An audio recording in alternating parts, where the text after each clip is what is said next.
여러분들이 이제 겨울방학에 어떻게 공부해야 될까 고민이 많을 겁니다. 제일 중요한 건 네가 국어라는 본질을 이해하고 그것에 맞춰 내가 공부하는 방법 또는 자세를 갖추는 게 제일 중요하거든요. 무조건 많이 하는 게 좋지 않습니다. 많은 지문을 보는 거는 겨울방학에 할 일이 아니라는 거죠. 자, 겨울방학 때 해야 될 게 뭐냐면 기본 다지기예요. 기본이라고 하면 문학작품에서 감각적 심상이 뭐냐, 소설에서 시점이 뭐냐, 이런 것들을 생각하고 있어요. 절대 그게 아닙니다. 자, 수능 국어가 어려운 이유는요, 많은 학생들이 16페이지를 80분 안에 읽어내지 못한다는 거예요. 가장 중요한 게 바로 뭐냐면 혼자 스스로 읽어가는 힘, 그게 없다는 거예요. 근데 그런 능력들이 왜 없을까요? 잘못 배운 거죠. 열심히 받아 적고 인강 보면서 내용을 익히려고 반복했을 겁니다. 이게 수능 국어를 더 어렵게 만드는 잘못된 공부 방식이에요. 수능 국어는 여러분들이 처음 보는 지문을 지식 없이 읽어갈 수 있니? 라는 거지 어떠한 지식을 1도 묻지 않아요. 여러분들이 반대로 내신처럼 정리 암기 뜻풀이 하니까 국어는 아무리 해도 점수가 안 나오는 거예요. 그러면 기본이라는 건 바로 뭐냐? 논리력을 키우는 겁니다. 기본이라는 건 뭐냐? 주체적 학습 능력을 키우는 겁니다. 자, 문학이라는 것은 50만 학생이 똑같이 해석할 수 있는 보기라는 기준이 나옵니다. 그러면 이 보기 문제와 보기 문제를 자세히 풀어준 선택지에서 먼저 기준을 잡아서 이 기준 하에서만 그 작품을 해석하는 게 논리예요. 그러면 모든 문학에서의 보기는 설명문이고 왼쪽에 가작품은 문학작품이라고 치면 보기의 관점에서 가시를 해석해라. 그러면 보기라는 설명문의 지문과 이 문학작품은 같은 범위 안에 있어야 되는데 설명문은 자세히 설명을 해준 거고 문학이라는 건 메타포로 내용을 숨겨놓은 거예요. 그렇다면 우리는 이 작품을 처음 보든 알고 있든 보기라는 기준을 가지고 그 안에서만 이걸 해석해야 되는 거예요. 그거를 겨울방학 내내 연습해야 되는 거예요. 그러면 고전 시가조차도 그 뜻풀이 할 필요가 없어져요. 역시 혼자 낯선 작품을 해석할 수 있는 능력, 그게 수능이 원하는 거고 우리가 공부하는 논리력입니다. 독서 영역 같은 경우에도 문제 푸는 게 중요한 것이 아니라 이번엔 지문이 중요해요. 독서 영역은 윗글을 토대로 문제 풀라 해요. 그럼 윗글이 기준인 거예요. 그러면 논리란 2개 이상의 관계 속에 공통의 범주가 있다. 글쓰기는 서론, 본론, 결론으로 되어 있거든요. 서론이라는 것은 앞으로 2번째, 3번째, 4번째 단락의 범주가 되는 거예요. 그래서 여러 2개 이상의 단락이 나왔으니 그 단락들은 같은 범위 안에 움직여야 되는데 그 범위를 우리는 서론에서 이미 알고 그 범위를 토대로 내가 스스로 빠르게 독해 나가는 것이지 이 내용이 경제 내용이다, 법 내용 나왔다고 그거를 내가 지식을 알고 그걸 풀라는 게 아니라는 거죠. 혼자 서론 보고 읽는 능력을 키우는 겁니다. 자, 화법 작문도 독서 영역하고 똑같아요. 첫 단락에서 앞으로 무엇을 대화할 거라는 게 나올 것이고 연설문이어도 이것이 무엇을 연설할 것인지 다 나와 있는 것이고 이런 식으로 화법 작문 이퀄 독서 영역에서의 지문 읽기 능력이 중요한 거예요. 세 번째, 문법 같은 경우에도 유마가 뭔지 비유마가 뭔지 이런 거 안 묻습니다. 보기에서 주어진 걸 보고 이거를 토대로 같은 맥락의 아는절, 같은 맥락의 의문현상, 같은 맥락에서의 품사,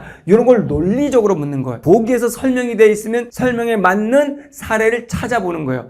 내가 문법 내용을 암기하는 게 아니라는 거죠. 그러니까 겨울방학 때 여러분들이 인강을 듣더라도 스스로 읽어나갈 수 있는 힘, 뭐가 나오든 스스로 풀 수 있는 힘을 주는 그런 강의를 선택해서 거기에서 논리력, 기본력을 충분히 익혀서 혼자 어떤 문제든 풀어갈 수 있는 힘을 키우라는 거죠. 그러면 논리를 반복하기 위해서는 여러분 역시 좀 전에 말한 것처럼 인강을 잘 선택해야 되겠죠. 인강을 선택했은 다음에 겨울방학 동안에 공부할 시간이 많으니까 인강을 반복을 하는데 암기를 위해서 반복을 하는 게 아닌 거예요. 논리를 깨우치기 위한 것이지 내가 본 지문을 지식적으로 암기하고 내가 터득해서 다음에 써먹으려고 반복하는 게 아니라는 거죠. 세 번째, 그럼 이제 이렇게 반복을 통해서 올해 수능이라든가 6월, 9월 평가원에 적용해 보는 거예요. 자, 요 딱 3개만 하면 됩니다. 너무 많은 것들을 겨울방학 때 풀려고 하면 안 되고 기본적인 것들을 익힌 다음에 그럼 내가 올해 요런 6, 9랑 수능을 어느 정도 해결할 수 있는지, 그럼 나는 이거를 통해서 약점을 체크하는 거야. 내가 아직 이 부분이 잘 안 되네? 라는 거죠. 그래서 겨울방학 때 많은 걸 하려고 하지 말고 기본만 잡자. 문학은 보기를 통해 해석하는 능력을 키우자. 비문학은 서론 보고 본론을 내가 주체적으로 읽어갈 수 있는 능력, 각 단락의 첫 문장을 보고 읽어갈 수 있는 능력을 키우는 게 무엇보다 중요합니다. 문법도 암기가 아니라 기본 개념의 형성, 원리를 이해하고 이걸 토대로 주어진 사례들을 똑같은 범위 범주 안에서 분석할 수 있는지 이걸 키워야 되는 겁니다. 자, 열심히 하는 것보다 더 중요한 건 올바른 방법으로 공부하는 거예요. 올바른 방법으로 공부했을 때 여러분의 현재의 등급이 아무리 낮더라도 정말 급상승합니다. 점수 급상승한 거는 여러분들 체이노의 수강평들을 가보면 급상승한 친구들이 많을 거예요. 그때는 꼭 확인하시고 올바른 방법이 바로 논리로 공부하는 것이다. 주체적으로 하는 것이다. 암기나 정리가 아니다. 그거 명심하시고 겨울방학 때 제대로 된 공부를 한번 해보시기 바랍니다.